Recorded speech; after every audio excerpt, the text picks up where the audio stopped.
Mark Rogers TV, the voice of college football, talking Canes as Miami prepares for a trip to Charlottesville to take on the Virginia Cavaliers. I'm going to let this breathe just a little bit as we have people filter into the live chat, the live stream, and we want to get the full take with Cam Underwood from State of the U. So I will remind you to like, comment, and subscribe if you enjoy the content here, even if you don't agree with me. If you enjoy the delivery of the content and the various bloggers, broadcasters, and writers that we have on, please like, comment, and subscribe. And, of course, go to State of the U for your Miami football take first and foremost. And, of course, we've got a newsletter that's released each and every Monday, the voice of college football. We've got about 75 people on the mailing list right now. Jump on board. Send your email to mine, which is your email to MarkRogersTV@gmail.com. And I'll get you on the mailing list for the voice of college football. And, of course, you can support the channel by grabbing one of the Amazon links in the description section. Ignore the product. You don't need to buy that. Just do your Amazon shopping using that link. All right. All that's taken care of, Cam. Hopefully we've got some people online. I'm sure we do. As we dive into Miami football, we'll get to the Virginia game in just a second. I was able to speak on the retirement of Ahmmon Richards, but that was a feeble effort in comparison to what you're going to be able to deliver here concerning what sounded like one of your favorites and certainly a budding star and a freakishly gifted athlete who unfortunately can't play anymore. Yeah. Hey guys, how's it going? Been a while. Sorry, I gotta put my phone on vibrate so it doesn't ding while we're recording or anything. But yeah, no, it's a somber note to start with, but I think the right place. Yeah, it really struck me. I don't know why it struck me so strongly. I was driving home from last week's game, after beating Florida State, obviously, which was an awesome experience, awesome time. I had other contributors from the website pick up a little slack for me, and that let me be in the stands with the people, with the fans and everything. So I wasn't even, riding in anything that week. So, I got straight in my car, and it was an early night to go home because, inside baseball, if you don't know, interviews and things, you're cultivating, creating that content after a game. If a game ends at 8:30, I'm there till almost midnight some nights. If it's an 8 o'clock game, I mean, last year's Virginia Tech game, I think, was a night game that I was working, and I didn't get home I didn't leave the stadium until like 2 a.m. So, I left pretty early after the conclusion of that game. And my buddy texted me when I was driving home. And, I have the integrated, technology in the car, and it said, Ahmmon Richards' career is over. And I immediately called him because, you're not supposed to text and drive. And I was very emotional. I was moved to tears. I had to hang up on him so that I actually cried in my car driving home. And it's just sad, just to see a career cut short, for an injury and things, So Ahmmon Richards, Mark Richt was asked about Ahmmon Richards' injuries. So he came out first of all and said, Ahmmon Richards did have a bone bruise in his knee from the LSU game. That was the immediate thing that they had to deal with. So he did have an injury. So all the, conjecture about, he yelled at Malik Rozier at halftime for poor performance and he got benched, or all these different kind of things. Mark Richt said he had an immediate injury to his knee. That's what they had to do. And over time, as they were doing other tests and things, obviously, I mean, we haven't gotten full narrative on this, but it seems as though there had been some kind of issue with Ahmmon Richards' neck. And during the time that he was out doing these tests and things, the doctors concluded that the issue that he has in his neck is chronic and unsafe for him to continue playing football. And that was what the news was broken by Barry Jackson from the Miami Herald, and then, corroborated by pretty much every other outlet out there. And also the University of Miami Athletic Department put out their own statement confirming that news in the subsequent days. But yeah, Ahmmon Richards, I don't know why, but I have very strong emotions about this. I mean, Malik Young, we saw the injury happen during the Wisconsin Bowl game last year in the Orange Bowl. And he, had 2 vertebrae fused together, and his career's over. Malik Young as well due to a neck injury. But Ahmmon Richards, if you look at him, he looks healthy. I mean, he's 20, 21 years old, broke Michael Irvin's freshman receiving record, one of the fastest players in America at wide receiver, arguably the best player, most talented player at wide receiver in America, a first-round draft pick, second round at the latest for the NFL draft. Long career, should have been in front of him, all the talent in the world. And we saw him catch one ball for 9 yards against LSU. He goes out with a bone bruise, and then weeks later, we find out that his career is over. So, just like I said, I know that injuries happen all the time. I know that it's even happened to other players on Miami's team. Obviously, Malik Young. Prior to that, Marcus Gayo had a neck injury when Al Golden was here.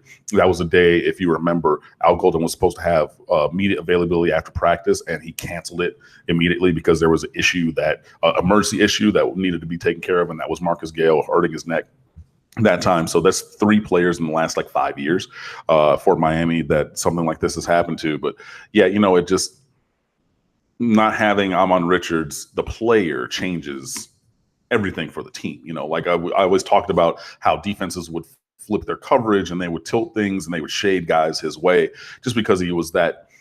I mean, he was one of the best talents that you'll ever see. So I feel very badly for the young man. I hope that he has a happy and healthy life and, comes to terms with not being able to play football, and moving forward. And he does have the full support of the program. He's going to remain on scholarship, get his degree. Mark Richt speaks very highly of Ahmmon Richards as a person. And he said, if any company is looking for one of the best young men in America, come talk to me about Ahmmon Richards. So having that support system there, I think is going to be really key. But for personally, I feel very badly for him. And, if you obviously start with that, moving to the football side of things, yeah, I feel badly for him that he's not able to play, and feel badly for the, team that, one of the best players on the team is no longer able to play. But yeah, just a really kind of sad thing. So, and it was, just in the aftermath of FSU. So, everybody's happy and jumping around and really, enjoying beating a rival like that. And Barry Jackson put that piece up, and it was just a wet towel on, a fun party. So, yeah, not the news that you like. But I mean, hey, he's still ambulatory. He's still healthy. You see him jumping around after the game, chest bumping or shoulder bumping with N'Kosi Perry. He should hopefully be able to live a healthy and happy life. And that's the best that I wish for Ahmmon Richards.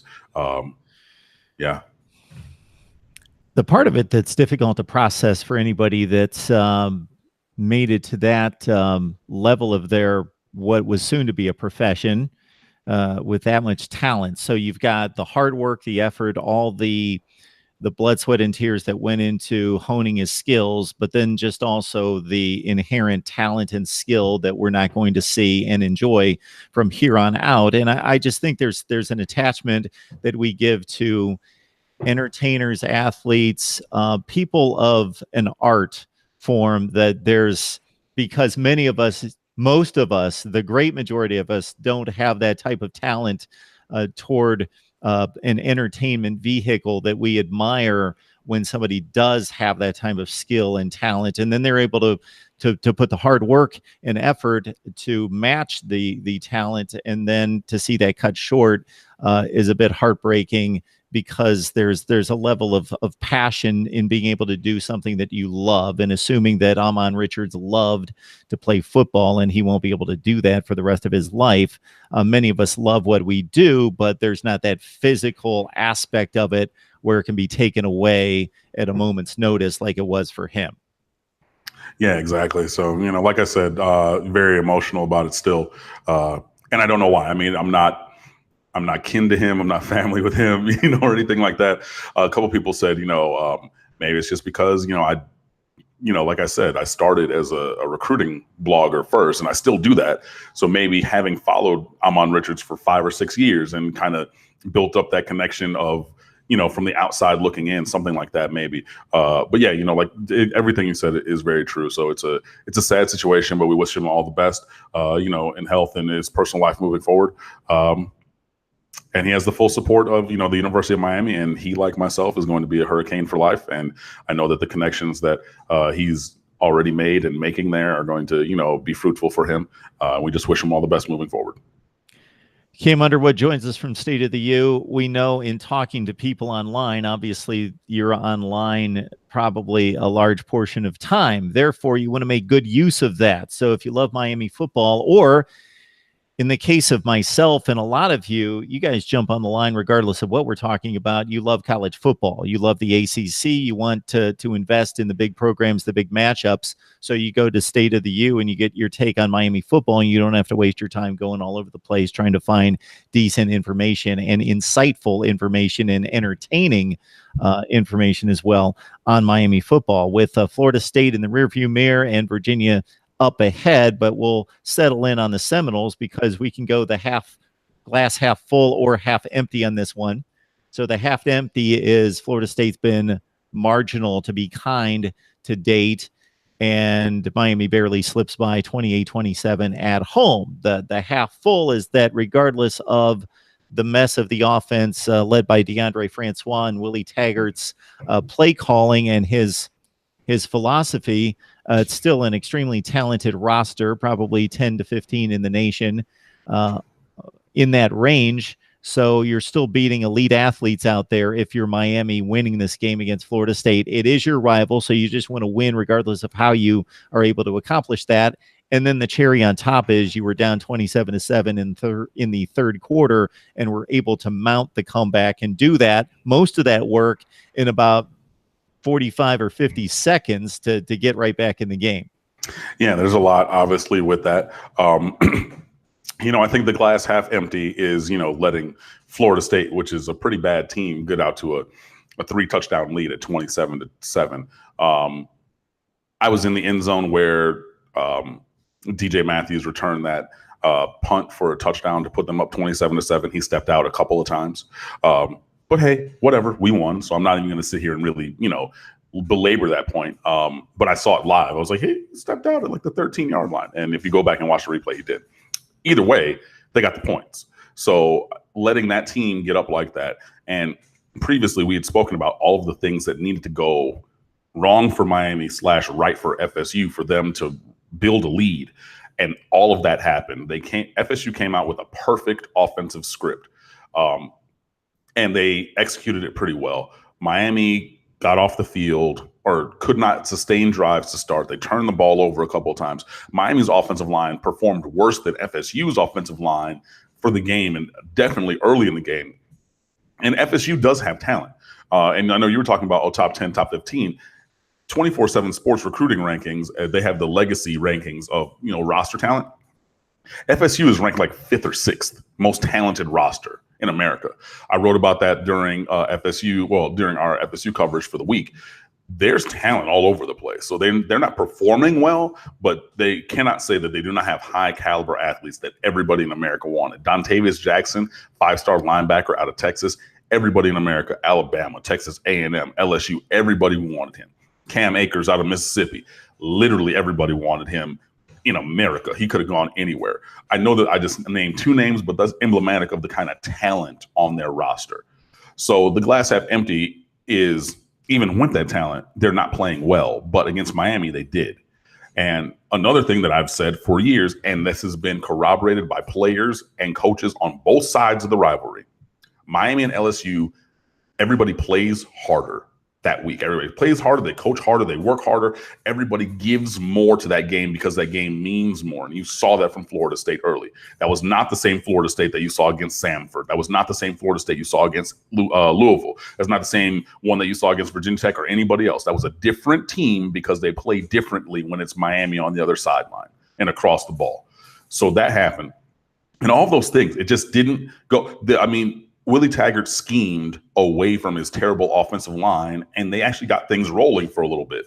I personally, if I were Willie Taggart, I would have figured out a way to get Cam Akers the ball more because he was a 5-star recruit, top 5 player in America, supposed to be, according to FSU people, the next coming / upgrade of Dalvin Cook. Why is he on the sideline so much for Jacquez Patrick? Doesn't make sense to me, but hey, if that's what you want to do and Miami ends up winning, thanks, buddy. So that's the glass half empty. Glass half full. Miami made plays when they needed to.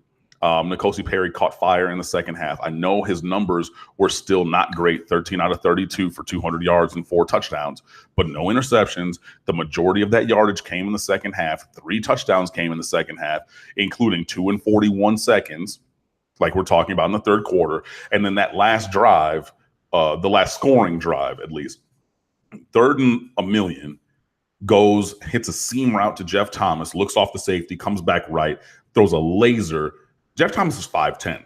He shouldn't be jumping over dudes, but he did. He jumped over 2 guys, caught it, got hit, boom, straight on the ball, had the matchup that he had to his left, N'Kosi did, and he saw it immediately. Now, this touchdown for Brevin Jordan was coming directly into my lap, really, as I was sitting in the end zone seats. It was coming directly to me.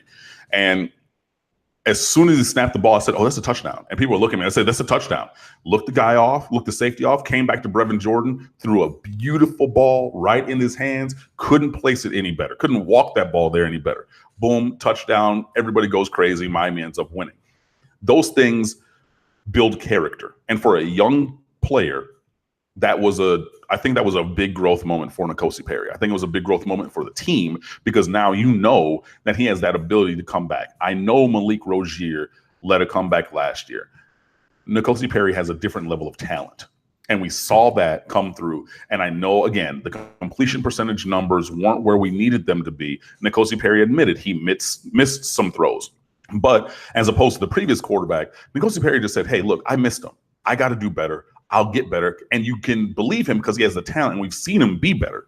As opposed to saying, oh, well, my offensive line or da-da-da. Did N'Kosi get strip sacked when he's trying to throw a ball to a guy down a seam early in the game? Yes. Did he sit there and say, oh, my offensive lineman? No, he said, I got to be better, and I appreciate that. The last thing that was really impressive and impactful, after Miami took the lead 28-27, Florida State's last 3 drives were 9 plays total. That's 3 3-and-outs for a grand sum total of -5 yards. So with the game on the line and they need to get down there to score, they didn't even stay where they were. They went backwards. That defense was eating, just all day long. Gerald Willis, John Garvin, Joe Jackson, everybody up front, and they did what they needed to do. So now, if you're spinning that forward in the glass half full, if Miami's defense is as good as their numbers are, number 2 overall in total defense, number 2 in yards per play, number 3 in passing yards allowed, number 1 in tackles for loss, number 1 in tackles per loss per game, Miami has 72 tackles for loss to this point of the season in 6 games. No other team in America even has 60 tackles for loss. The next closest team is Clemson at 57. So that's a game and a quarter of Miami's pace on tackles for loss that they are ahead of the next closest team. There are elite elements on this defense, and you're seeing them play like that. And now we have a Miami caliber quarterback with Miami caliber talent on the offensive side. Look, there's a lot to like, even if the early performance was negative as well. So, it is a double-sided coin. Like, everything is not awesome. All the glitters is not gold. Let's not just say, oh, everything was perfect. We blew them out 77-0 like Savannah State. That's not what happened. But obviously beating Florida State is always great, whether it's by 1 point or by 1,000,000. And by the way, Miami took a knee when they had 1st and goal on the 1. So I know this, oh, you only won by 1 point. No. We give it to Chalk Gray. We put him in from a yard out. That's an 8-point game right there. Boom. You miss a field goal, that's an 11-point game. You have another, Lawrence Cager dropped 2 touchdowns. So it was, if you look at all the metrics, Miami should have blown Florida State out for the 2nd year in a row and only won by a score. Well, in this case, last year was by 4 points. This year was by 1. So, there are a lot of things to like, but hopefully we can build on this stepping stone. And I know that every team that Miami plays is going to get their best. I know Miami is everybody's Super Bowl, but yeah, there were some things that needed some adjusting, but there's also a lot of things to like from beating Florida State. Plus the fact Florida State lost. So I did a little recap on the game, and I was looking for my notes here, but I'll go off the top of my head because I wanted to do a recap on the Florida State game and then also kind of project Miami's playoff chances in ACC Coastal Division, then overall conference chances. And to Cam's point in regards to the shutdown of the Florida State offense during the close of this game and during the comeback, 9 consecutive possessions were basically unfruitful for Florida State. The only scoring drive that they had was 8 plays for 58 yards. The other scores were special teams or gifted, and everything else was just punt, punt, fumble, interception, punt, punt, punt, punt. That was the last 9 possessions, and there was 1 field goal attempt from Florida State, but just to discount that being a drive that led to a field goal attempt, it was a 27-yard drive. So Florida State did nothing. 200 yards total offense for them to be in the game to that degree. A lot of things had to happen right for them, and credit them for playing really good on defense for most of that time to stay in the game as well. So, yeah, it was a pretty decided win for a 1-point game in regards to if you measured the line of scrimmage each and every play and looked at who was winning play after play after play, that was generally Miami, especially on the defensive side. Yeah, very true. Like I said, if you looked at all the numbers, all the advanced stats, even the normal stats, it was pretty miraculous that Florida State was in the game. And they, like I said, they got a couple short fields. Obviously, special teams played a big role. Had a punt return for a touchdown, and another couple big punt returns. Got a couple turnovers and some short fields. So all those things really went together. But in the end, Miami was able to win. N'Kosi Perry is 1-0 against Florida State. Even though wins are not a quarterback stat, he played in that game, so I will take that. And all of these all-world recruits that Florida State has, they're, if you're in the sophomore class, you're, 0-2 against Miami. If you're in the junior class, you're 1-2 against Miami. If you're a senior, okay, you split.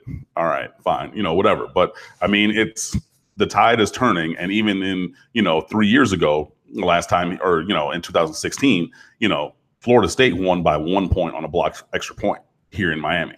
So, if you're talking about, things are close and whatnot, I mean, that was one. And I mean, Florida State, yeah, they they recovered the Miami onside kick and everything, but they didn't take a knee on the 1 yard line, up by 1 late in that game. Like, that was a tightly contested game. So yeah, things are going in Miami's favor, and in this season, things are going in Miami's favor as well. 5 straight wins, up to 5-0 or 5-1, excuse me, after the opening loss, and moving forward. Before we get to the game in Charlottesville, we were going to talk recruiting. We also have somebody in the live chat room putting a spin on it to a certain extent. So I'll let you address not just recruiting as it stands right now for the Canes, but also how much of a factor the Florida State game or the Florida State win places on recruiting as well. I mean, it's huge for recruiting. I mean, obviously, like every year, no matter where the game is held, the recruiting list is going to be pretty ridiculous. Just elite talent all over the place. And such was the case last week for Miami, having all kinds of guys down here. We had 4 official visitors, a 5-star wide receiver, Jaden Hazelwood, out of Georgia, just recently decommitted from the University of Georgia after having been committed there for about 2 years. And Miami is widely thought to be in the lead there for him. And that would be huge, obviously. Losing Ahmmon Richards now, and you need, instead of maybe 1 receiver this class, you're looking at 2, maybe 3. Jaden Hazelwood's the number 1 wide receiver in America and number 3 overall rated player in America. So he's as elite gets. So he was down. JJ Weaver, from Louisville. He's a 6'6", 240-pound defensive end. He's originally from South Florida, so he's making his return down here for an official visit. Kingsley Egwakun is from Jacksonville. He was on an official visit. And Darius Washington, from the Panhandle area, Pensacola, he was down for an official visit. And that was just the tip of the iceberg. There were so many other guys in this recruiting class and future classes who were there. I think the count was about 4 dozen 4- and 5-star guys. And that's not even taking into account the unranked guys from, future classes who are going to be 4- and 5-star guys, or optimist level, middle school or freshman high school level players who are going to be superstars, and they were in the building and everything as well. So, I mean, it was huge, just having that play be there, and you showed so many different things. Obviously, early, the performance was not what you desired, but at pretty much every position, you saw either the potential for playing time or elite performance. Running back room is stacked. didn't really have much room, and it's tough to run against FSU, especially with a substandard offensive line. But for the offensive lineman, hey, look, if I'm good, I can come in, I can play. If I'm a quarterback, I can come, down the line because N'Kosi Perry is out here. Didn't switch and did not go to Malik Rozier, even though Mark Richt admitted that the thought crossed his mind at halftime. And thank the good Lord that he did not do that. But you ride with a young kid. He throws 4 touchdowns and no interceptions, beats a rival. Wide receivers making plays all day. Tight end making plays all day. Defensive line, linebackers, defensive backs making plays all day. So, it was just an electric atmosphere, especially once the turnover chain came out. And it is such it's like the Mario, the invincibility star from Super Mario Brothers. Like, you get that chain comes out and everything changes. You could barely hear yourself think in the stands. I had somebody tweet me, their season tickets are up in the top level, very close to the roof. And they said they had to take Monday off of work because their ears were still ringing from Saturday afternoon. It was such a great time. And just to have those kids there and all of the recruits, you can tell when sometimes people are there and they kind of, they're there for a free visit and they're just kind of hanging out.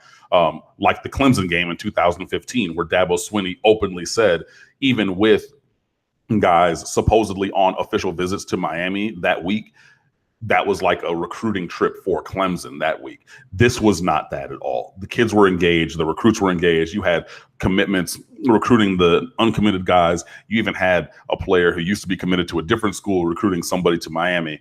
That was Cornelius Nunn, who used to be committed to Syracuse and then recently dropped. He was trying to recruit a couple guys to come to Miami, even being committed somewhere else. So, yeah, it was a really great scene. And, it was just, if you have a game like that and you have a win like that against a rival, it can be nothing but positive in terms of recruiting. So, yeah, that really set the landscape for hopefully a good push from here to the end of the season. But for a mid-season kind of high point for recruiting and like visits and kids seeing the demonstrable proof of concept, of what, because you have to perform. That is, recruiting rule number 9 for my feature, the recruiting rules that I wrote this summer, is win.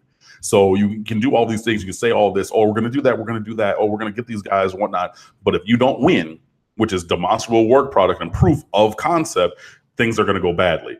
That was a win. That was a big win against a rival team that's very talented. So I think that was a good thing. And there's a difference. Some kids might process, oh, wow, 28-27, these teams were really close. But the energy in the stadium, let's say you would have won not 52-0, but let's say you would have won 42-20 and would have had a comfortable lead in the first quarter, and then you carry that out to a semi-dominant win. There's not a whole lot of buzz in the building at the end of the game versus what it was, and kids are moved by emotion and energy, and you've got a comeback win from 27-7 down when most of them were seeing, okay, Florida State's winning this game, and then you get the complete reversal in a few minutes, and then the building's jacked. It's excited because the improbable has happened. We've come back from 20 down and we won, and there's energy in the building at the end of the game, as opposed to it was a coast since the first quarter. Yeah, I think that matters as well. Everybody was engaged all the way through. There were plays being made on both sides. Like I said, after, Miami scored with 5-6 minutes left, that last touchdown to Brevin Jordan. But after that, it was still deafening.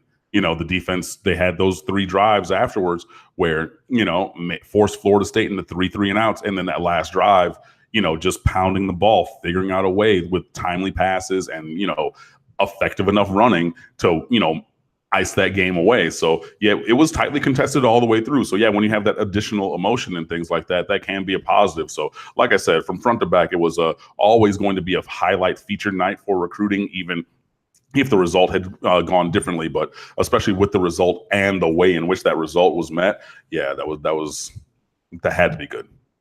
What if scenarios are always brought up in sports, and people are conjecturing on the chat room right now? N'Kosi Perry starting versus LSU. What if? We'll never know. Look, everybody's thought it. Everybody's brought it up. It's just a thing where, if Mark Richt knew that N'Kosi wasn't 100% ready, so he wasn't going to throw him out there, did that lead into the fact that he got suspended for the opener? Was, another one of those conspiracy things, like, was the suspension to cover for Perry not being the starter yet or whatever. I mean, obviously, based upon performance that we've seen, I think that things could have gone differently. I'm not going to say 100%, but I'm pretty close to saying 100%, differently. Because even in the Florida State game where Nkosi went 13 for 32, that was still an upgrade to what we'd seen from Malik Rozier previously. Even with 13 for 32 dropping Nkosi Perry's completion percentage on the year from 67% down to 57%, that's still a almost 4% upgrade over the top level of performance that we've seen from Malik Rozier. So, yeah, I mean, I think that if we would have had this Nkosi Perry in week 1, I think things would have been different. I'm not necessarily sure that mid-October Perry that we're seeing now would have been there on the first week of the season. But it is a thing where we'll never know because we didn't get to necessarily see that. And from what we are seeing, it's a clear upgrade at the quarterback position, which, we've been talking about for a while. Cam Underwood, State of the U. Please join him there and the rest of the crew covering Miami football. Miami athletics across the board, but of course football is king, and especially this time of year with a trip to Virginia coming up this Saturday. Carlos Wilkerson on the chat room is asking about, would Lawrence Cager be the most likely candidate to fill the elite role of a Ahmmon Richards? I mean, he's going to fulfill the snaps, but excuse me. And this is no disrespect to Lawrence Cager, who's a very nice player. He does not have the same physical ability as an Ahmmon Richards. So if you're looking for a 1-to-1 replacement on the roster, I would say it would have to be probably D. Wiggins, the freshman, is probably the closest when you're talking about a combination of height and speed. And he, had one catch in the game and drew 3 pass interference penalties against Florida State. And actually there was another incompletion that should have been a completion for a touchdown because on the picture replay, Wiggins got a foot down in the end zone on that play. So if you're looking for a 1-to-1, I would say that. I know that some people are thinking, wait, D. Wiggins, I thought you were going to say, Mark Pope or something. Mark Pope isn't the same size, so I'm not going to say that. Brian Hightower isn't as explosive as a Wiggins. Wiggins is, I think he's probably one of the most athletically talented kids in the wide receiver room, even though I thought he was pretty raw and was not. I think I wrote in his recruiting notebook that 9 out of 10 chance he was going to redshirt this year, even though now he's played in like almost every game and, all things like that. So he's just progressed a lot faster than I thought he would. But yeah, if there's one guy on the roster right now, that would be my one guy, but I still don't necessarily even think that he's a 1-to-1 replacement. And I don't think that there really is a 1-to-1 replacement for Ahmmon Richards on the roster. I think we would have to go out and get a guy like a Jaden Hazelwood or something like that to be a close approximation to a 1-to-1 replacement for a superstar player of Ahmmon Richards' ability. But again, the wide receiver room at Miami is one of the best in America, even without Ahmmon Richards now. I mean, Jeff Thomas, elite. Mike Harley, very solid player. Lawrence Cager, yes, he dropped a couple balls, but he's still a solid player. Evidence Njoku, D. Wiggins, Brian Hightower, Marquez Azard. I mean, there's a wealth of talent and a variety of talent in that. Daryl Langham, he didn't even play, honestly, against Florida State. But, in 2017, how many plays did he play? 2. How many iconic touchdowns did he have? 1. I mean, you don't even have to get a lot of snaps to be an impact player. But there's a breadth of talent and a diversity of talent in that room. So, yeah, I would say if I had to pick one person to be the closest approximation to what Ahmmon Richards brought to the field, that would be D. Wiggins. Even with that being said, I don't necessarily think that there's a 1-to-1 replacement, and it's really going to take everybody stepping up and doing more. We got Cam Underwood on the line, setting us up for Miami and Virginia coming up on Saturday. This is Mark Rogers TV, the voice of college football. Of course, we're going to ask you to like, comment, and subscribe. That's to your benefit. We bring you the best analysis on college football, discussion, and debate. And, of course, join Cam and the rest of the crew there at State of the U. So I'm surprised by the line on the Virginia game. It's only 6.5 points. This is a Cavaliers team that under Bronco Mendenhall, I would expect to get better. He built a nice program at BYU. He won 8 to 10 games per year. He came to Virginia, took a rough ride at 2-10, built them up to 6 wins, got them to a bowl game. They gave Miami a nice game for 3+ quarters in Miami last year. Different personnel this year. They had very much a pro-style quarterback in Kurt Benkert. I had seen a lot more Virginia football, was more familiar with the personnel last year. As I saw that game wire to wire, I saw them play Boise State. They won that game up on the blue turf by about 20 points. They did some good things last year. This year, I'm not seeing where they stay within a touchdown. They did trounce Louisville, but the Cardinals have been pretty pathetic. Other than that, they gave NC State a pretty good game on the road. They lost to Indiana close. Indiana's a marginal periphery bowl postseason type team. So we got Virginia taking on Miami. Your thoughts about making the trip? We can't really compare the rosters, but it could be a decent game. At least Vegas thinks it's going to be. Yeah, and I think that's a tribute to, later. My PC wants to so my computer wants to update like right now. No. Anyway, they do that. I know, yeah, they do that, but at a very inopportune time. Anyway, back to the question. Let's start with the rosters. Miami has the most talented roster that, of the two teams, it's probably the most talented roster that Virginia is going to see this season. So, that's just a point of fact. Like I said before the year, Miami, the two teams that have talent to the level that Miami does that they're going to face were LSU and Florida State. And Miami split those games between those two teams. Virginia Tech has decent talent, but they're very young. Nobody else on the schedule has the same kind of talent as Miami. So let's just get that out of the way first. Bronco Mendenhall has done a very good job up there in Charlottesville, and I think that is a reason why the line is lower. I think that maybe this is also a little bit of a course correction or overcorrection, I should say, after the Florida State game when Miami was a 2-touchdown favorite but only won by a single point, which also happened in 2004, down here in Miami when the Canes were 13.5-point favorites and they won by a single point on that Xavier Bethia wide left miss. So that's exact same things happened before. But I think that this is maybe a little bit, I would probably say 3 or 4 points of a depression in the line because of what we saw from Miami and Florida State. Again, everybody knows, and everybody said, everybody plays harder, coaches harder, does better. It's more important for Miami and Florida State. So I think you're carrying that over to, or ascribing that to a Virginia team who, is at home. They're looking for a big win, 3-2 and 1-1 in the ACC. This is their homecoming this week up in Charlottesville, so they're going to try to be jacked up for that and everything. But like DJ Dallas said when we went to Toledo, we're built to ruin dreams. So, I know that they're dreaming of a nice, easy homecoming game and things like that, but you scheduled the most talented team that you'll face in the year as your homecoming game. And that's, hey, if you want to do that, that's fine. Overall, the players, Bryce Perkins is a mobile quarterback, and that's the kind of thing that does give me a little bit of pause because Manny Diaz coordinated defenses have always struggled with mobile quarterbacks, even more than some other people. So, if he's able to continue to be effective throwing the ball and, precise throwing the ball, but also integrated into, scrambling and the QB run game, that element is a thing that, I want to see that get locked down before I feel really comfortable.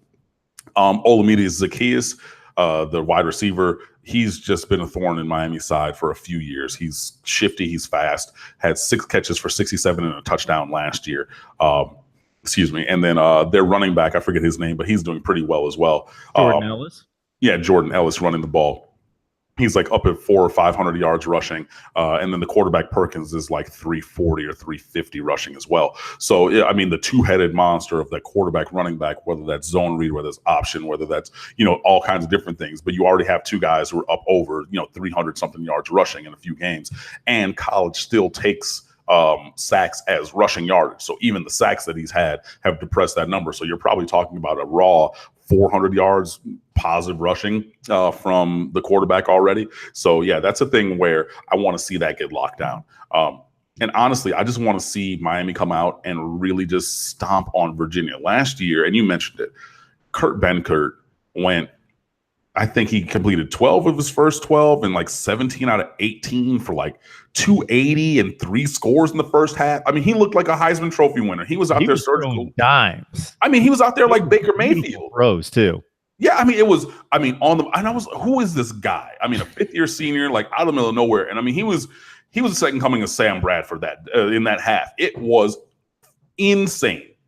So I want to see the opposite of that. I don't want to see any of that same kind of thing from Bryce Perkins. I don't want to see him running around like Lamar Jackson or vintage Michael Vick, even though Michael Vick never really got loose against Miami because, Miami. But I want to see Miami lock that down. I am confident in the offense. I think that this is going to be a bounce back game, especially if N'Kosi Perry hits a couple of the throws that he missed against Florida State, which he hit against every other team. I think that the offense is going to get back to being efficient and effective and explosive.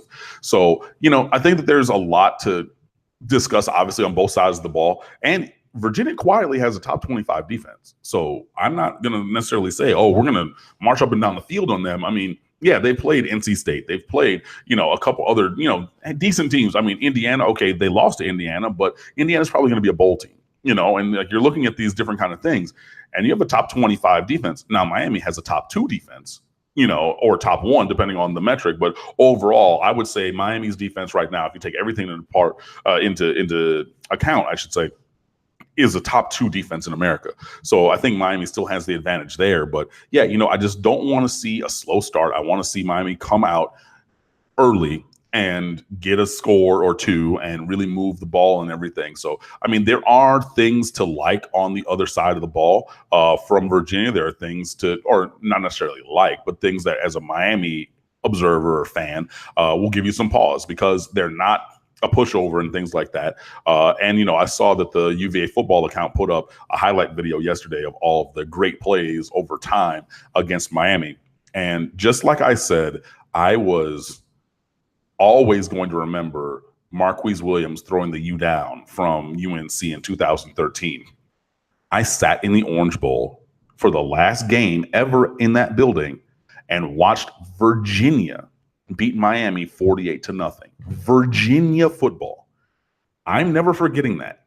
So just like I said against North Carolina, every time that we play them, run up the score, I want the same thing against Virginia. I don't necessarily think it's going to be as easy because Virginia's a better team, but that's what I'm looking for. And I think that Miami's going to win by double digits in the end. But there's that's the end of the book, but there are chapters to be written before we get there. Kurt Benkert, by the way, not void of talent. So it wasn't just out of nowhere. He was drafted by the Atlanta Falcons and he made the roster. He is playing for the Atlanta Falcons. He's playing in practice and he's on the bench. And of course, they've got Matt Ryan, but he was able to make a roster of an NFL team and be one of those top 95 quarterbacks in the world. So the guy can throw it, but he probably never threw it as well as he did in the first 3 quarters of that game. And they had like a touchdown lead, and then somebody jumped a route and brought it back for a pick 6. Jaquan Johnson. Yeah, they got you guys going. First team All-American. Yeah, just right after got a score because they were up 2 touchdowns. Miami scored and then got a touchback on the kickoff. And like that first play, he was trying to do, it was like a post flat combo or like a stop flat combo. And he was looking to hit the flat route or whatever. And Jaquan just saw it the whole way. And he just came down, intercepted it, boom, right up the sideline, about 30 yards, I want to say, because, touchbacks, you get the ball on the 25-yard line, tie ball game, and then everything started rolling from there. But, yeah, I forgot that he actually even made a practice squad. But, even with that kind of talent, I defy and dare anybody to go find a game film of Kurt Benkert playing as well as he did for those 2.5 quarters against Miami. He was outside of his brain. He was NBA Jam level hot. Everything that he threw up was perfect. I mean, just the arm strength, the velocity, the placement, the timing, everything was 100% on point. I think that was the high watermark of his career. And obviously, people are going to do that against Miami because everybody tries harder. Everybody does a little bit better or tries to do a little bit better. And for him, taking some shots, it ended up working out. But like I said, last year, Miami was able to bring out the win. And I think that that's going to happen again this year. And I must have just seen a little bit more Virginia football last year than I typically do because they haven't been any relevancy, not going to bowl games forever. But I remember them playing Virginia, and it wasn't just him playing out of his mind. Most of the games that I saw, or the quarters of games where I saw Ben Curdy, was typically under siege the rest of the year. His receivers dropping balls, like he had no help around him most of the time. No running game. Like they played Virginia Tech, they got shut out. He had like no help. When he made throws, they dropped it. And his offensive line and the guys around him, they played out of their minds too to help him out, give him something. Like I said, everybody tries their hardest. Everybody tries to get, to their best. And, when it comes together, obviously, then, things go well. But, it's one of those things where it's kind of fool's gold, because you can ride the wave of emotion and adrenaline for a while. But, eventually your real level of talent is going to be seen on both sides of the ball. And that's what happened, last year. And I think that's going to happen this year. But I really think that, and we'll see what happens, but I think that Virginia is going to try to slow the game down a little bit, because the more times that you give Miami the ball, then, you're giving their playmakers the ability to make plays. So I think that run game, timely, situational passing, and then trying to rely on, again, a top 25 defense to really keep things close. Because just like we saw against Florida State, and I said it, dude, if you let a team hang around, you get in that fourth quarter, that's oblong football. Bounces go certain ways. Maybe you don't. I mean, what happens if N'Kosi Perry doesn't make that one throw up the seam to Jeff Thomas, and then, because that was third down, then Miami punts and you're still down 7, or down 6. What happens if he does? If one play if you only have one play margin for error, then things can swing. So I really hope that, again, Miami comes out quickly, really sets the tone, and then moves forward. We got Cam Underwood on the line from State of the U. Miami football coverage is right there waiting for you. For those of you on the live chat, listen to Victor. He's asking everyone to hit the like button, also make some comments, not just in the live chat, but to the video. And this is typically the case. So the longer we go, the more people join the live stream, and they don't leave. And so we accumulate viewers as we go, which is a good thing. But what that means is that you missed most of the conversation. So what you have to do is wait for it to process and post, and then you go back online here and you check it out from the beginning, because we've talked Ahmmon Richards, we talked Florida State recap from a number of different angles, we've talked Virginia recruiting, we've gone on down the line on a number of things concerning the Canes. All right, Cam, is there anything else we need to address here? No, I don't really think so. I think we hit all the high notes, and please go back and check everything out, because I should try to hit on everything, even though I don't know, maybe I'm just a little bit lower energy, so I'm not like bouncing around and telling jokes the whole entire time. But I hope that you still guys found some value in it. But yeah, Miami plays at Virginia tomorrow night as we record on a Friday afternoon.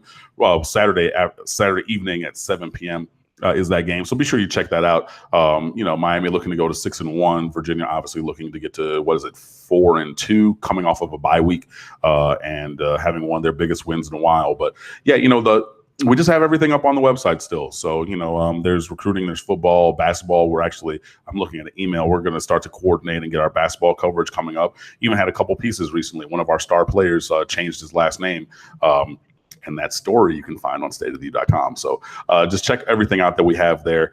We try to be available for things like that. And then, hopefully it's October the 12th. So it might still be a week or so, but hopefully we're going to get some commitments rolling in here and we can have more of a recruiting chat. But I mean, that's everything that I had. So if nothing else, then thanks for watching. If you have more questions, then I'm free for a while. Let's go.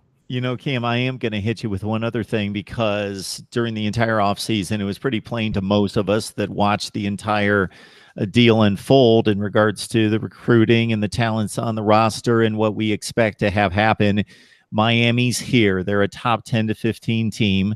Virginia Tech's here. They're a top 20 to 25 team. And then there's just a muddled mess underneath them with North Carolina at the bottom. But a lot of Duke, Georgia Tech, Pitt, who knows who's going to be any good or who could jump up and surprise us. But other than that, It's going to be Virginia Tech needing to play that narrow path and get Miami at home in Blacksburg on November 10th, I believe is the date, and take their shot at Miami and hopefully for them play within a game of Miami, because of course if you can win the head-to-head, then you win the tiebreaker. And I thought it was very apropos and fair that they both have the same exact non-division schedule, which means Florida State and Boston College. Both teams have navigated Florida State to date. They both have to deal with an interesting Boston College team that at times looks like they're going to be really good, and then they slip up against somebody that they probably shouldn't, Purdue on the road. So right now, I think we're back, even though after a couple of weeks, I had a lot of feedback from a number of people thinking, okay, Miami's not as good as we thought they were. They got blasted by LSU. Wow, look at Virginia Tech go to Tallahassee against Florida State. Look at Duke. They're off to a 4-0 start, and they look really good, winning some games like at Northwestern against a decent team. Well, it looks like we've settled back into a situation where Miami looks like the clear favorite. Virginia Tech looks like the only team that can have a legitimate shot at them, and then it's a muddled mess underneath that. So are we playing for a one-game division championship possibly in Blacksburg? Absolutely. I just think that that's the way that things are going to go. Unless Virginia Tech slips up again in the non-conference, or in the conference schedule, I should say. And just to clarify, Miami goes to Virginia Tech on November the 17th. The week before that is Miami at Georgia Tech. So Georgia Tech on the 10th, and then at Virginia Tech on the 17th. But let's see. So they're undefeated in conference right now. They're 2-0. So yeah, teams just basically have to keep rolling. And I think that that's going to be the ACC Coastal championship game. I know that they have that whole Inner Sandman opening, and they're going to try to probably get it at night. If at all possible, because, it'll be colder in mid-November up there at night. And, everybody wants to play. Northern teams want to play Miami when it's cold, because the players are, for the most part from down here. So they don't deal with the cold well and things like that, and just build it up into being an event. But I don't see, unless something, really unforeseen happens, unless something really ridiculous happens, I don't see any other team being a contender for the ACC Coastal Division Championship. I just don't. Miami has to slip up. Virginia Tech has to slip up against some marginal teams. Duke is not good. Their quarterback is out, Daniel Jones. And I know even going into last year's game when Duke was 4-0, and I asked Ben Swain, he works up there as a journalist. I said, what is the thing that makes Duke different? And he said all these words, and I was like, oh, so nothing, because we hear this every year. I don't think that they're different. I think that, they're well coached under David Cutcliffe. I think that they have some decent players, even some from, down here in South Florida. But decent, good is not good enough, especially against a Miami roster that's supremely talented. So yeah, unless Virginia Tech and Miami, or Miami, whichever way you want to say it, unless one of those two teams slips up in a really unforeseen kind of way, that game should determine the Coastal Division Championship. And again, this is where the fan part of me comes out. I'm wearing my orange and green. This is my Go Cane shirt. I know it has Nike check because I got it when I was in college or just after college, so not an Adidas shirt. But I bleed orange and green, and I've watched Virginia Tech. I've seen, they lost to Old Dominion. I know. It's one-off and blah, blah. Florida State almost lost to Samford. Yeah, but they did. They lost that game. They didn't look good against Notre Dame when they played either. Things like that. So, the way that I'm looking at Miami play, especially on the defensive side of the ball, I don't really see another team on this schedule who beats Miami in the regular season unless Miami implodes and gives them away the game. So yeah, all things are pointing towards Miami Virginia Tech on November 17th as the Coastal Division Championship game. But until I see differently, I'm picking Miami to go to Charlotte. There you have it. The game's in Blacksburg, November 17th. So it's the second to last game of the season, as Pitt has become Miami's last game of the season. And of course, for Virginia Tech, it's always the rivalry game that they have dominated for a long, long time against Virginia. The team that Miami faces in Charlottesville is just a touchdown favorite. I'm a bit surprised by that. And just not a warning to Miami fans, because this isn't going to be the game I'm going to target. Believe me, it just isn't, because I was surprised that it was an 11 or 12 the point spread. And I'm pretty good at looking at the games and getting within a point or two of the point spreads before I actually look at them. But just interesting of note here, Cam, I pick all the top 25 games straight up and against the spread, and then I tack on some other games outside the top 25 of relevance. So I pick about 20 to 23 games a week, almost like clockwork. We're 6 weeks into the season, 20 to 25% of those games. So about 4 to 6 of those games, I have to find upsets, because there are going to be 4 to 6 upsets nationally out of those 20 to 23 games. It's almost like clockwork every week. 5, 6, 5, 6, 4, 6. And they're usually in that 3 to 8 point range. Most of them, almost all of them. You did have BYU over Wisconsin, 23 points, and the Old Dominion 28-point underdog beat Virginia Tech. But almost all of them are in that 3 to 8 point range of an upset. Yeah, I mean, those 3 to 8 points is one score, whether it's a field goal or a touchdown with a 2-point conversion. So, if you're looking for most upsets, those are going to come in the games where, Vegas or whoever is handicapping them thinks that the teams are roughly within a score of each other. That makes sense. All right, Cam Underwood, State of the U. Please join him there. It's Miami football coverage like no other. Please join me here for the rest of the nation on Mark Rogers TV, the voice of college football. The newsletter you can get by sending your email to mine, markrogerstv@gmail.com. And we will be back with my predictions. I have touted them up at 58% against the spread. I will get those put together sometime today. Cam, thanks for dropping by, man. Hey, no problem, guys. So hope you enjoy, and go Canes this weekend.